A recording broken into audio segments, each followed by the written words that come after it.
기독교 신문사에서 한국교회 신자들의 의식 구조를 분석한 것을 발표한 적이 있습니다.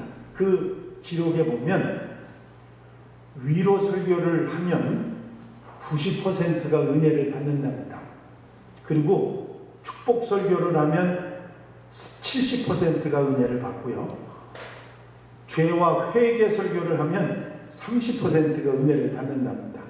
그리고 헌금과 헌신 설교는 10%만 은혜를 받는답니다. 어떻게 생각하면 당연한 결과일지 모르겠습니다만 죄나 회개에 대한 메시지가 점점 줄어드는 것이 안타까운 현실이기도 합니다. 오늘 여러분들이 함께 읽으신 오병이어의 이야기는 은혜 받는 이야기입니다. 은혜 받는 이야기. 여러분, 은혜 받고 싶으십니까? 은혜 받고, 은혜 나누고, 은혜 속에 살기를 원하십니까? 여러분들이 아멘 하셨듯이 하나님께서는 사랑하시는 모든 하나님의 백성들에게 은혜를 주시기를 원하시는 줄로 믿습니다. 성경에 보면 보라 지금은 은혜 받을 만한 날이라고 하는, 지금이 바로 은혜 받을 때라고 하는 말씀이 있습니다. 그것은 뭐냐면 무엇보다도 은혜 받는 것을 소중하게 생각하고 은혜 받는 것을 진리로 알고 은혜 받는 성도들이 되라고 하는 그런 말씀이지요. 내일이 있다고, 모레가 있다고, 장차가 있다고, 언제든지 받을 수 있다고 생각하지 말고 바로 지금이 은혜 받을 때요. 지금이 바로 은혜를 사모하는 그런 때가 되어야 될 줄로 믿습니다. 성경 말씀에 보면 은혜 받는 사람들에 대한 기록이 참 많이 나와 있습니다. 구약 성경에 보면 하나님의 마음에 맞는 기도를 드림으로 인해서 기도했던 지혜뿐만 아니라 부귀영화와 축복도 받게 되는 그런 솔로몬의 이야기가 있습니다. 간절한 기도로 16년 동안이나 생명의 연장을 받은 히스기야 왕이 은혜 받은 이야기도 있습니다. 미스바에 모여서 온 민족이 함께 기도함으로 민족을 구원한 이스라엘 백성들이 은혜 받은 이야기들도 있습니다. 물론 신약 성경에도 은혜 받은 이야기들이 있습니다. 마가의 다락방에서 성령 강림의 은혜를 체험했던 120명의 성도들, 질병을 고침받고 주님께 은혜 받은 수많은 무리들의 이야기들이 성경에 기록되어 있는 것입니다. 저는 이 말씀을 준비하면서 그런 생각을 했습니다. 지금 이 땅에 가장 우리에게 필요한 것이 뭐냐? 바로 하나님의 은혜인 줄로 믿습니다. 지금이 바로 우리가 은혜를 사모하고 은혜를 받을 때라 하는 것이지요. 너무나 우리가 사는 세상이 각박해지면 각박해질수록, 힘들어지면 힘들어질수록 우리를 살리고 우리에게 힘을 주고 우리에게 위로를 주고 우리에게 능력을 주는 하나님의 은혜야말로 이 시대, 지금 이 시점이 가장 필요한 그런 시대가 되는 줄로 믿습니다. 구약과 신약에 나와 있는 모든 은혜 받는 이야기들 가운데 우리가 관심을 가져야 될 부분이 하나 있습니다. 그것은 뭐냐면 이렇게 은혜 받는 사람들, 은혜 받은 그 사람들에게는 모두 다 공통점이 있다는 것이죠.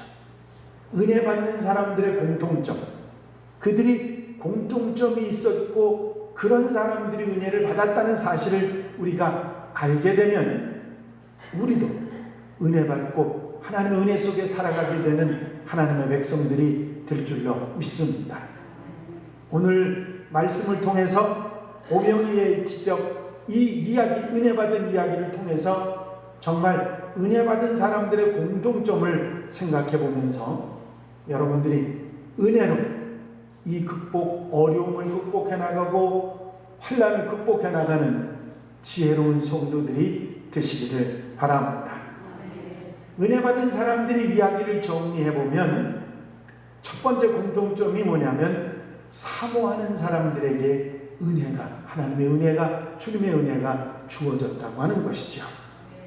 여리고성에서 예수님을 만나 눈을 떴던 소경 바디메오도 사람들의 눈총을 받으며 감히 예수님께 다가왔던 한센스 병자들, 돌부하가람에 올라가서 예수님을 한 번만이라도 보기를 원하고 사모했던 삭개오, 예수님의 뒤에서 그 옷자랑 옷깃만 만진다 할지라도 내 병이 낫겠다고 생각했던 혈루병 앓던 여인도, 예수님 발에 향유를 붓고 눈물로 발을 적시고 머리털로 씻던 창기 여인도, 오늘 예수님 말씀을 사모해서 예수님 앞으로 달려왔던 모든 사람들도 똑같이 주님을 사모하는 마음으로 찾아왔던 사람들입니다. 바로 그들이 그 사모하는 마음이 결국은 주님의 은혜를 체험할 수 있는 기회를 만들었다고 하는 것이죠. 똑같은 오병이의 기적을 기록한 마가복음의 말씀을 보면 이런 얘기가 나옵니다. 이에 배를 타고 한적한 곳으로 갈새 그들이 가는 것을 보고 많은 사람이 그들인 줄 안지라 모든 골로부터 도보로 그곳에 달려와 그들보다 먼저 갔더라. 무슨 얘기입니까? 이들은 예수님을 만나기 위해서, 그 말씀을 듣기 위해서 배를 타고 가시는 예수님의 뒤를 따라 도보로, 육지로 달려서 아무것도 생각하지 않고 사모하는 마음으로 달려가서 예수님보다 먼저 가서 그 배를 탔는 그곳에서 기다리고 사모하다가 은혜를 받았다고 하는 사실입니다. 이렇게 사모하는 사람들이 은혜를 받았습니다. 말씀의 깨달음도, 병고침의 은혜도, 문제를 해결하는 것도, 위로와 용기를 받는 것도, 소망과 사임을 얻었고 오병이의 기적도 그들은 체험할 수 있었던 것입니다. 예수 그리스도를 사모하는 사람들에게 은혜가 주어지는 것입니다. 인간을 사모하는 마음은 때로는 실망할 수도 있지만 주님을 사모하는 마음에는 우리 주님께서 넉넉한 은혜를 주실 줄로 믿습니다. 날이 갈수록 생활이 풍족해집니다. 여유스러워지고 넉넉해집니다. 예전에는 먹고 사는 것만 해도 힘들었고 그것만으로도 만족하며 살았던 수많은 사람들이 있는데 이제는 먹고 사는 건 기본이고 더 많은 것을 누리고 풍족한 그런 시대가 되니까 그때만큼 은혜를 사모하는 사람들이 없어집니다. 그때 당시 은혜를 사모하는 사람들이 얼마나 많았는지 여러분들이 잘 아시죠? 우리가 먹고 살기 참 힘들었을 때, 제가 가끔 얘기하는 양말이 너무 해져가지고 본천보다 기운천이 많았던 그런 시대, 정말 힘들었던 그 시대에 여러분 은혜 받기 위해서 모여드는 사모하는 사람들이 얼마나 많았는지 아십니까? 그냥 많은 정도가 아니라요, 부흥회가 열린다 그러면 요즘은 4일 열리는 부흥회도 잘 안 찾아오지 않습니까? 성도들이 별로 사모하는 마음이 없잖아요. 그때는요 4일이 아니라 일주일, 열흘, 어떤 때는 한 달까지도 하는 경우도 있었습니다. 그런데 그 부흥의 은혜 받는 집회에 참석하기 위해서 사람들이 머리에 쌀리고 볼에 쌀리고 장작 들고 그리고 와가지고 해 먹으면서 은혜 받는 자리에 참여하는 일들이 있었어요. 불과 여러분 그 일이 오래전 일이라고 생각하지 마십시오. 30-40년 전만 해도 그런 일이 있었습니다. 근데 지금은 내 교회에서 부흥이 한다 그래도 사모하는 마음이 없으니까 안 오잖아요. 물론 바빠서 그럴 수도 있고 여러 가지 사정이 있을 수도 있습니다만 우리 교회에서 부흥이 한다 그래도 우리 교인들도 잘 찾아오지 않는 그런 상황들이 교회마다 일어나고 있는 것입니다. 왜 이 시대에 은혜가 없느냐? 아니, 하나님이 주시지 않으려고 하는 게 아니에요. 우리 주님이 주시고 싶은 뜻이 없는 게 아니라 사모하는 마음이 없기 때문에. 사모하는 영혼들, 사모하는 마음이 없기 때문에 은혜가 그만큼 부족하다고 하는 사실이지요. 여러분, 사모하는 사람들이 모인 곳에 은혜가 있습니다. 오늘 여러분들을 마스크 쓰고 여기까지 오셨지 않습니까? 여러분들의 그 사모하는 마음 우리 주님 아시고 은혜를 주실 줄로 믿습니다. 감리교회 창시자인 존 웨슬리가 한 번은 시골 교회를 방문했습니다. 그 교회 젊은 목사는 가정의 문제나 목회 문제 때문에 아주 큰 좌절감에 빠져 있었습니다. 웨슬리 목사님이 이 젊은 목사님과 함께 기도를 하고 나오는데 마침 외양간에 소가 있어서 바라보니 소가 한껏 고개를 쳐들고는 외양간 벽을 이렇게 올려다보고 있었습니다. 웨슬리 목사님이 젊은 목사님에게 저 소가 어째서 고개를 들고 있는지 아십니까? 하고 물었습니다. 젊은 목사는 의아해가지고 소가 벽을 보고 고개를 이렇게 들고 있으니까 잘 모르겠는데요. 웨슬리 목사님은 그 젊은 목사님 어깨에 손을 얹으면서 이렇게 말했습니다. 벽이 있기 때문입니다. 사람도 앞에 벽이 있으면 고개를 들어야 합니다. 우리 눈이 육체에서 제일 위에 있는 것은 빨리 위로 고개를 들을 수 있도록, 눈을 들을 수 있도록 하기 위한 것입니다. 여러분, 앞에 벽이 있으면 체념하는 것이 아니라 벽이 있기 때문에 위를 바라볼 수 있어야 하는 것입니다. 벽이 앞에 있으면 앞이 막히면 우리 주님을 바라보고 눈을 들어야 된다고 하는 말씀이지요. 사모하는 마음이 은혜를 입게 되고 사모하고 주님을 바라보는 그런 마음이 결국 새 힘을 얻고 용기를 얻게 된다고 하는 사실입니다. 여러분, 사모하는 마음으로 주님을 찾고 사모하는 마음으로 주님을 만나시고 사모하는 마음으로 은혜 받고 사는 성도들이 되시기를 바랍니다. 바로 지금 이 시대 이런 상황이 우리를 은혜를 사모하게 만든다면 우리는 더욱 은혜를 사모하는 마음으로 은혜 받는 성도들이 되어야 될 것입니다. 두 번째로 은혜 받는 사람들의 두 번째 공통점은 은혜의 자리에, 은혜 받는 자리에 있었다고 하는 것이죠. 사모하는 사람들이 은혜를 받기도 했지만 꼭 사모하는 사람이 아니더라도 은혜의 자리에 있다가 그 은혜의 현장에 있다가 은혜를 받은 사람들도 많이 있습니다. 오늘 본문 말씀에 나오는 오병이어의 기적이 있을 때 모든 사람이 배부른 은혜를 입었던 것은 물론 사모하는 무리들 때문이었지만 그들이 아닌 따라온 사람들, 나도 한번 가보자고 구경 온 사람들, 여러 종류의 사람들이 왔지만 그 모두가 배부르게 배고프지 않고 굶주림을 해결하는 놀라운 은혜가 있었다고 하는 사실입니다. 베데스다 연못가에 38년 되었던 병자도, 내 친구들의 매운 중풍병자도, 거라사 지방에 귀신 들린 그 청년들도, 나인성에서 아들을 잃고 울면서 나오던 여인도, 그 과부도 예수님을 만나고 그 예수님이 있던 현장, 은혜의 현장에 있어서 그곳에 있음으로 은혜를 받았던 사람들입니다. 여러분, 싫어도 좋아도 어쨌든 은혜의 현장에 없는 사람보다 은혜의 현장에 있는 사람들에게 은혜가 주어지는 줄로 믿습니다. 은혜의 자리, 주님과 만나는 자리, 주님과 함께하는 자리에 우리가 있게 되면 그 자리에서 은혜를 받게 된다고 하는 말씀입니다. 시간이 가면 갈수록 자꾸 예배를 피하는 자들의 습관과 같이 하지 말라는 말씀을 생각하게 하는 일들이 많이 있습니다. 자꾸 예배의 자리를 떠나야 하는 일들이 생기고 있죠. 은혜의 자리를 떠나면 주님을 만나는 일도 은혜를 받는 일도 적어지게 되고 없어지게 된다고 하는 사실입니다. 어느 목사님이 미국의 한 가정을 초청을 받아서 그 가정에 방문을 하게 됐는데 식탁에 의자들이 쭉 놓여 있는데 그 중에 의자 하나가 비어 있었습니다. 목사님이 그 비어 있는 의자에 가서 앉으려고 하니까 그 집 꼬마가 깜짝 놀라면서 목사님 거기 앉으시면 안 돼. 목사님 자리는 여기.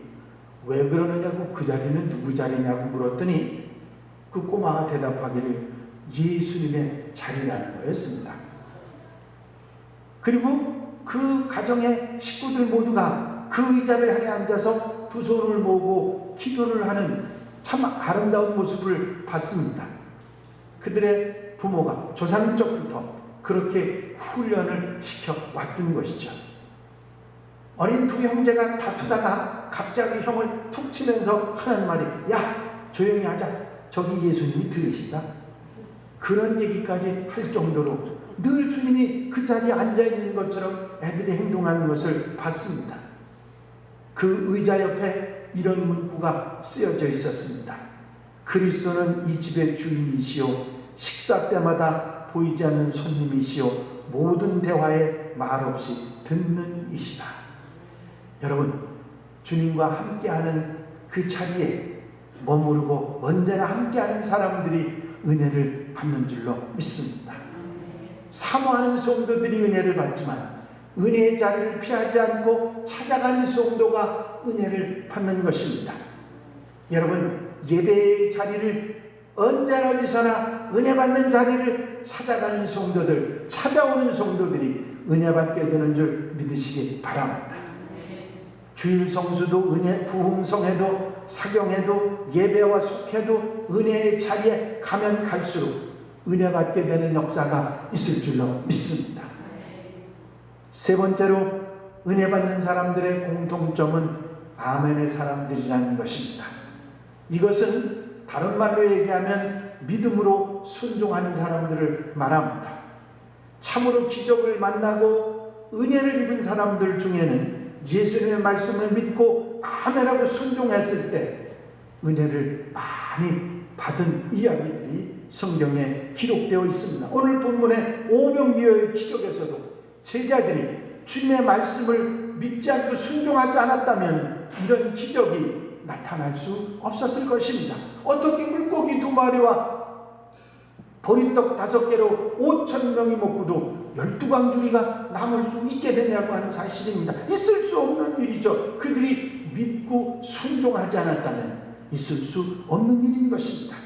여러분, 아멘이라고 하는 단어는 믿음과 순종의 합성어입니다. 우리 모든 신앙인들이 아멘 믿고 순종할 때 은혜 받는 생활, 기적의 삶을 누리며 살아갈 수 있게 될 줄로 믿습니다. 성경에 나오는 수많은 사람들이 아멘하면서 복을 받는 이야기들이 있습니다. 주의 말씀을 믿고 아멘하며 실로암 연못에 찾아갔던 맹인이 눈을 뜨고 눈이 환해져서 돌아오는 역사가 있었습니다. 아멘하고 예수님을 영접하러 돌무화과나무에서 내려온 삭개오가 새로운 인생을 살아가는 축복의 은혜를 받게 됩니다. 아멘하고 주님을 따라갔던 제자들이 정말 후원의 선지자들이 되고 주님의 제자들로 하나님의 축복을 누리며 살아가게 되지 않습니까? 아멘하고 주님을 따라가니까 백부장 야인의 죽은 딸이 살아나는 기적의 은혜도 있었던 것입니다. 여러분, 아멘하는 사람들, 믿고 순종하는 사람들이 은혜 받는 줄로 믿습니다. 제가 가끔씩 여러분들이 잊어버릴만 하면 드는 예화가 하나 있습니다. 조동식 집사님 청석교회 대학에서 강의하고 계신 교수님이신데 8남매 중에 막내로 태어나신 분입니다. 어머니가 44살에 이 조동식 집사님을 낳았습니다. 자손이 아주 귀한 집이었어요. 어머니는 큰아들이 결혼하자 며느리를 데리고 목사님에게 데리고 가서 기도를 받습니다. 자손이 많게 해달라고 하는 기도죠. 목사님이 기도하신 다음에 아들을 많이 낳을지어다 하고 선포를 했는데 이 며느리는 시어머니 앞이라 창피해서 아멘하지 못하고 가만히 있었더니 어머니가 옆에서 아멘하고 응답을 하셨답니다. 그래서 1년 뒤에 이 시어머니가 늦둥이로 조동식 집사님을 낳았대지요. 그때 어머니가 아멘하지 않았다고 하면 자기는 태어나지 않았을 것이라고 그렇게 웃음 담은 그런 감정을 하시는 얘기를 들었습니다. 한나가 18년 동안 아들을 낳지 못했지만 엘리 제사장이 평안히 가라, 하나님 너희 기도하여 구한 것을 허락하시기를 원하노라 하자 아멘 했을 때 한나는 믿음으로 그 순종으로 결국 사무엘 선지자를 낳게 된 것이 아니겠습니까? 여러분, 축복의 말씀을 아멘으로 받으면 은혜를 받습니다. 축복의 말씀을 아멘으로 받아들이면 기적이 일어납니다. 아멘하는 사람들이 은혜 받고 아멘하며 살아가는 사람들의 은혜가 충만하게 되는 것입니다. 우리 한양교회 성도들, 우리 모든 성도들은 아멘하며 살아가는 성도들이 되시기를 바랍니다. 참으로 어려운 때이고 정말 은혜가 필요한 때입니다. 날이 갈수록 은혜를 사모하는 사람들이 줄어들고 은혜의 자리에 가는 사람들이 줄어들고 아멘하는 사람들이 줄어드는 세상입니다. 그러나 우리는 그렇게 하지 않고 아멘하며 주님 앞에 나아가는 하나님의 백성들이 되어야 될 줄로 믿습니다. 은혜의 자리에 찾아가고 사모하는 마음으로 나오는 성도들이 되시기를 바랍니다. 뜻하지 않게 다가온 코로나19는 예배까지 떠나고 피하도록 그렇게 만드는 어처구니 없는 일을 겪게 하고 있습니다. 이럴 때일수록 사모하는 마음으로 은혜의 자리에 함께 나아감으로 예배의 자리에 함께함으로 아멘으로 믿음과 순종을 보여드림으로 더 큰 은혜를 받고 더 큰 축복을 받고 더 하나님의 은혜 속에 살아가는 우리 한양 가족들 하나님 백성들이 되시기를 바랍니다. 보라, 지금이 은혜 받을 때입니다. 이 지금 이때가 구원의 날입니다. 우리가 사모하는 마음으로 은혜의 자리에 참여하고 아멘으로 나아갈 때 하나님 놀라운 역사, 은혜의 역사가 우리에게 있을 줄로 믿습니다. 기도드리십니다.